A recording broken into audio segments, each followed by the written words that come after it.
Right welcome back to Big TV digital exclusive.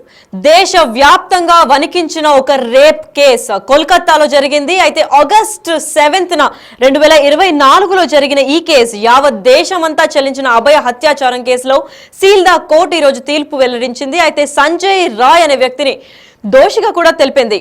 అంతేకాకుండా Calcutta RG Kar medical college లో trainee doctor గా చేస్తున్న 2024 ఆగస్టు 7న దారుణ అత్యాచార ఇంకా హత్యకు గురైంది ఒక మహిళ. అయితే నిర్భయను తీవ్రతను తప్పించేలా ఈ దురదృష్టకరమైన యాక్ట్ జరిగింది. అయితే దీని తర్వాత సిబిఐ కూడా దర్యాప్తు జరిపి అక్టోబర్ 7వ తేదీన ఛార్జ్ షీట్ కూడా వేసింది. అయితే డైలీ విచారణ అనంతరం ఈ సోమవారం కూడా శిక్ష ఖరారు చేయనున్నారు అక్కడ హైకోర్టు కూడా తెలిపింది. అయితే కోల్కతా అత్యాచారం ఘటనలో సంచలనమైన తీర్పు కూడా వెల్లడించిందని చెప్పుకోవచ్చు. ఇదే నేపథ్యంలో నిందితుడు సంజయ్ రాయ్ ను దోషిగా తేల్చింది హైకోర్టు. అయితే సంజయ్ కు సోమవారం శిక్ష విధించనున్న సీల్దా కోర్టు కూడా ఉంది. అయితే ఉరిశిక్ష లేదా జీవితకాలం ఖైదీ విధించే ఛాన్సులు కూడా ఉన్నాయని చెప్పి పలు మంది చెప్తున్నారు. అయితే సిబిఐ తెచ్చిన ఆధారాలతో సంజయ్ రాయ్ ను దోషిగా ఇప్పటికే తేల్చేసింది హైకోర్టు. అయితే 120 మంది సాక్షులను విచారించి సిబిఐ కూడా 120 మెంబర్స్ దగ్గర వాంగ్మూలం కూడా తీసుకుంది. అయితే ఆగస్టు 9న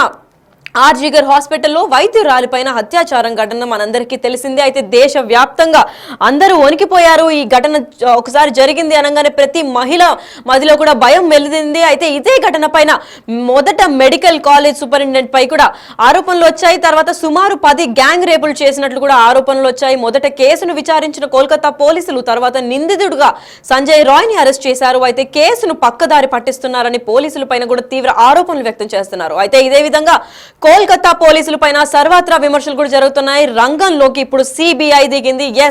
సో రంగంలోకి ఇప్పుడు సిబిఐ దిగిన తర్వాత కథ క్లైమాక్స్ కి వస్తుందని మనందరికీ తెలుసు. అయితే ఆగస్టు 13న కేసును టేకప్ చేసింది సిబిఐ. ఆగస్టు 13 తారీఖు నుంచి దాదాపు 120 మెంబర్స్ అంటే 120 మందికి పైగా సాక్షులతో వాంగ్మూలం కూడా నమోదు చేసిచ్చింది సిబిఐ. వాళ్ళు చెప్పిన సెంటెన్స్ కూడా నోట్ చేసుకుంది. 1 కాదు 2 కాదు ఏకంగా 120 వాంగ్మూలాలు తీసుకుంది.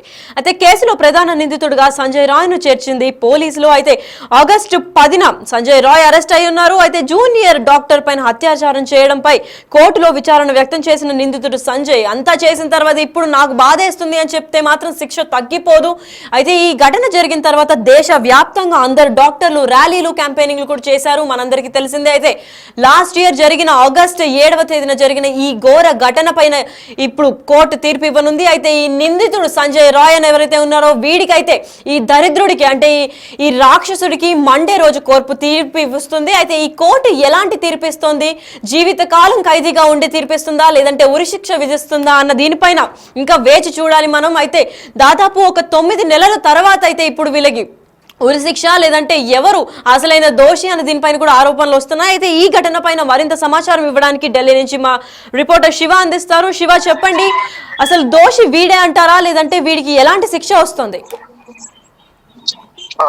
కోల్కతా హత్యాచార ఘటనలో సీల్దా కోర్టు సంచలన తీర్పు వెలువరించింది. నిందితుడు సంజయ్ రాయ్ ను దోషిగా తెలుసుకో కోర్టు తీర్పు అంటే ఉరిశిక్ష లేదా జీవిత విధించే ఛాన్సెస్ కనిపిస్తున్నాయి. ఎక్కువగా ఇటు సిబిఐ కూడా మరణ శిక్షకే ఎక్కువగా రిఫరెన్స్ ఇచ్చినట్లు వాళ్ళు ప్రధానంగా కోర్టు ముందు మరణ శిక్ష విధించాలి సంజయ్ రాయ్ కు అనేది ప్రధానంగా సిబిఐ తమ వాదనలు వినిపించింది. మొత్తం ఈ కేసు అంటే గత సంవత్సరం ఆగస్టు 9వ తేదీన డ్యూటీలో ఉన్న డాక్టర్ పై జూనియర్ డాక్టర్ పై మెడికల్ కాలేజ్ లోనే అక్కడే మరొక డ్యూటీ చేస్తున్న సంజయ్ రాయ్ ఘోరంగా అత్యాచారం చేసి హత్య చేసిన ఘటన సంచలనం సృష్టించింది. తర్వాత దీనికి సంబంధించి పోలీసుల దర్యాప్తులు పురోగతి నేపథ్యంలోనే సిబిఐ 13వ తేదీన అంటే ఆగస్టు 11వ తేదీన కేసును సిబిఐ టేకప్ చేసింది. దాదాపు 120 మంది సాక్షులను దీనిలో విచారించి అత్యాచారం కానీ హత్య జరిగిన సందర్భంలో హాస్పిటల్ ఎవరు వచ్చారు ఎవరు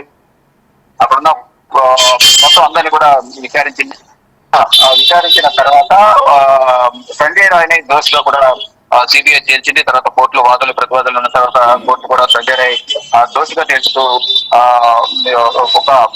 కొన్ని ఆదేశాలు అయితే జారీ చేసింది. దానికి సంబంధించి తీర్పు అనేది ఇవ్వబోతున్న త్వరలోనే. సుమారు దీనికి సంబంధించి గతంలో కూడా దీనిపైన అనేక ఆరోపణలు ఉన్నాయి. సంజయ్ పైన అనేక ఆరోపణలు ఉన్నాయి. దానికి సంబంధించి ఇప్పుడు కోర్టులో సిబిఐ కూడా పలు ఆరోపణలు చేసింది. మెడికల్ కాలేజ్ లోపలి నుంచి గతంలో కూడా ఆరోపణలు వచ్చాయి. దానికి సంబంధించి ఇప్పుడు ఆధారం ఏం లేనట్టుగా కూడా బట్టి ప్రధానంగా అర్థమవుతుంది. ఏదైతే సంజయ్ రాయ్ ఉన్నారో ఆ కుమారు గతంలో కూడా చెప్పిన అది కేసులు గ్యాంగ్గా పేర్కొన్నాయి. మొదట పోలీసులు కేసు విచారించినప్పటికీ సంజయ్ రాయ్కి సంబంధించి కేసును తప్పుదారు పట్టిస్తున్నారనేది పోలీసులపై తీవ్ర ఆరోపణలు వస్తున్నాయి. దీని నేపథ్యంలోనే రంగంలోకి దిగింది. ఆగస్టు 10న సంజయ్ రాయ్ని అరెస్ట్ చేశారు. అత్యాచారం చేయడంపై కూడా అంటే జూనియర్ డాక్టర్ పై అత్యాచారం చేయడంపై వాదనలు ప్రతివాదనలు విన్న తర్వాత ఫైనల్ గా కోర్టు కూడా తీర్పు ఇచ్చిన తర్వాత జూనియర్ డాక్టర్ అత్యాచారంపై విచారణ చేసినట్లుగా కూడా తెలుస్తుంది. దీన్ని బట్టి కోర్టు ఎటువంటి నిర్ణయం తీసుకుంటుంది అనేది కూడా చూడాల్సింది. దీనిపై మాత్రం తీర్పును సోమవారం కోర్టు తీర్పు వెల్లడించే అవకాశం అయితే ప్రధానంగా కనిపిస్తా ఉంది. అంటే జీవిత ఖైదునా లేకపోతే మరణ శిక్ష, సిబిఐ అయితే మరణ శిక్షకు వేయాలి సంజయ్ రాయ్ కు అనేది, అంటే భవిష్యత్తులో ఇటువంటి ఘటనకు పాల్పడే వరకు ఒక గుణపాఠంగా మారాలి అనేది ప్రధానంగా సిబిఐ విచారణలో భాగంగా అనేక మంది ఉరిశిక్ష తీయాలనేది కూడా ప్రజల నుంచి ఎక్కువగా డిమాండ్ వినిపిస్తోంది. దానిలో భాగంగానే సిబిఐ కూడా తన ట్రాక్ రికార్డు నేర చరిత్ర అంతా కూడా చూసిన తర్వాత మరణ శిక్ష విధించాలనేది ప్రధానంగా సిబిఐ కూడా తమ వాదనల ద్వారా శ్రీల్దా కోర్టులో ఏదైతే జిల్లా కోర్టు ఉందో కోల్కతాలో శ్రీల్దా కోర్టులో వాదనలు వినిపించారు. దానికి అనుగుణంగానే సిబిఐ వాదనలతో ఏకీభవించిన కోర్టు దోషిగా సంజయ్ రాయ్ను తేల్చింది. ఇక ఏదైతే గతంలో ఆరోపణలు వచ్చిన విధంగా సూపరింటెండెంట్ ఎవరైతే ఉన్నారో ఆ సూపరింటెండెంట్ పై కూడా అనేక ఆరోపణలు వచ్చినాయి. దీన్ని బట్టి ఆ సూపరింటెండెంట్ పాత్ర లేదు అనేది ఇప్పుడు దీన్ని బట్టి కొంత స్పష్టమవుతా ఉంది. తర్వాత ఫర్దర్గా ఇప్పుడు కోర్టు ఆదేశాలు ఇచ్చింది కాబట్టి, అంటే ఏదైతే దోషిగా తెలుస్తూ ఆదేశాలు ఇచ్చింది దానికి సంబంధించి శిక్ష జీవిత ఖైదు విధిస్తారా లేదా మరణ శిక్ష విధిస్తారా అనేది కూడా కోర్టు తీర్పు అర్థమవుతుంది. కానీ ఫైనల్ గా వాదనలు ప్రతివాదనలు ఉన్న తర్వాత సంజయ్ రాయ్ విచార వ్యక్తం చేసిన నేపథ్యంలో విచార వ్యక్తం చేసినంత మాత్రం పోయిన ప్రాణం తిరిగి రాదు, వారి కుటుంబ సభ్యుల మనోవేదన కానీ వారు పడిన బాధ కానీ తిరిగి రాదు. కాబట్టి డెఫినెట్ గా మరణ శిక్ష విధించాలనేది దేశవ్యాప్తంగా కూడా ప్రధానంగా డిమాండ్ వినిపిస్తూ ఉంది. కానీ కోర్టు ఎటువంటి నిర్ణయం తీసుకుంటుంది, అంటే పశ్చాత్తాప వ్యక్తం చేశారు కదా అని అన్న కొంత శిక్షను తగ్గించే విధంగా మరణ శిక్ష కాకుండా జీవిత ఖైదు విధిస్తుందా లేకపోతే ఏం చేస్తుంది, ఆ కోర్టు నిర్ణయం పైన ఇప్పుడు అందరూ ఉత్కంఠగా ఎదురు చూస్తూ ఉన్నారు. Right, thank you so much for the information Shiva. Yes, అయితే ఇప్పటికే సిబిఐ దర్యాప్తులో ఈ కేసు సిబిఐ చేపట్టిన తర్వాత ఎంతో కీలకంగా మారింది. అయితే తొందరగా ఛార్జ్ షీట్ దాఖలు చేయడంతో దీని ద్వారా కూడా న్యాయం జరిగేందుకు కృషి చేసింది సిబిఐ. ఎస్, సీల్దా కోర్టు తీర్పును కూడా ఇచ్చేట క్రమంలో కోర్టు నిందితుడిగా దోషిగా తేల్చింది. అయితే సంజయ్ రాయ్ ప్రధాన దోషి అని కూడా తేల్చింది. దీని ద్వారా బాధితురాల కుటుంబానికి న్యాయం జరిగేదని భావన కలిగిస్తోంది ఇప్పటికే కోర్టు. అంతేకాకుండా సోమవారం శిక్ష విధించబడనుంది. ఈ కేసులోని తీవ్రతను దృష్టిలో ఉంచుకొని కఠిన శిక్ష విధించాలని సమాజం కూడా కోరుతోంది.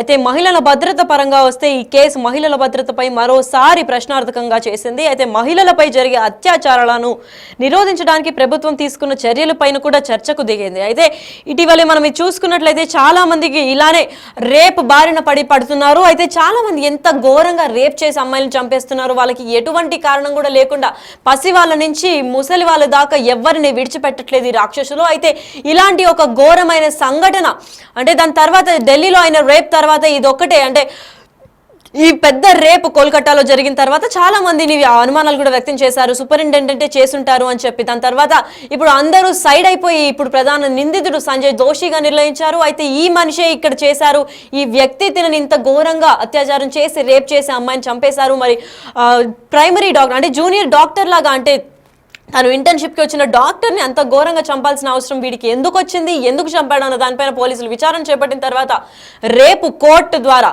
అంటే సిబిఐ సీన్లోకి ఎంటర్ అయింది కాబట్టి ఈ కేసు కూడా క్లోజ్ చేయనున్నారు. అయితే రేపు సీల్దా కోర్టులో వీడికి ఏం తీర్పు ఇస్తారో అని చూడాలి. వాడేనా దోషి, అసలు ఉరిశిక్ష వేస్తారా, లేదంటే వీడి ట్రాక్ రికార్డ్ ఇది ఫస్ట్ టైం చేసిందా, లేదంటే ఇంకా ఎన్ని ఘోరాలు చేశాడు, వీడు మొహం చూస్తుంటేనే చాలా అత్యాచారాలు ఇంకా హత్యలు చేసినట్టు తెలుస్తుంది. అయితే వీడి ట్రాక్ రికార్డులో ఇంకా ఎంతమందికి ఇలా అన్యాయం చేశారు అని చెప్పి దాన్ని పట్టి వెల్లడించి కూడా పోలీసులు ఇంకా హైకోర్టు కూడా ఎటువంటి శిక్ష వేయాలి అని చెప్పి నిర్ణయించుకునే విధానం కనిపిస్తోంది. అయితే ఇదే నేపథ్యంలో ఉరిశిక్ష వేయాలా లేదంటే జీవిత కాలం ఖైదీగాని లోపల ఉంచాలా అన్న దీనిపైన కూడా చర్చ కలుగుతోంది. అయితే అందరూ బాధితురాల సైడ్ ఒక డాక్టర్ కాబట్టి ప్రపంచ వ్యాప్తంగా కూడా అవేర్నెస్ కల్పించి క్యాండిల్స్ వెలిగించి క్యాండిల్ మార్చ్ ఇంకా క్యాంపెయిన్స్ కూడా చేయడం జరిగింది. అయితే ఎంత చేసినా కానీ పోయిన ప్రాణం అయితే రాదు, డాక్టర్కి జరిగిన అన్యాయం అయితే ఎవరు తీర్చలేరు. కాబట్టి ఈ ప్రధాన నిందితుడికి ఎలాంటి శిక్ష కావాలి, ఎలాంటి శిక్ష పడితే కరెక్ట్ అనుకుంటున్నారో మా కమెంట్ రూపంలో తెలపండి.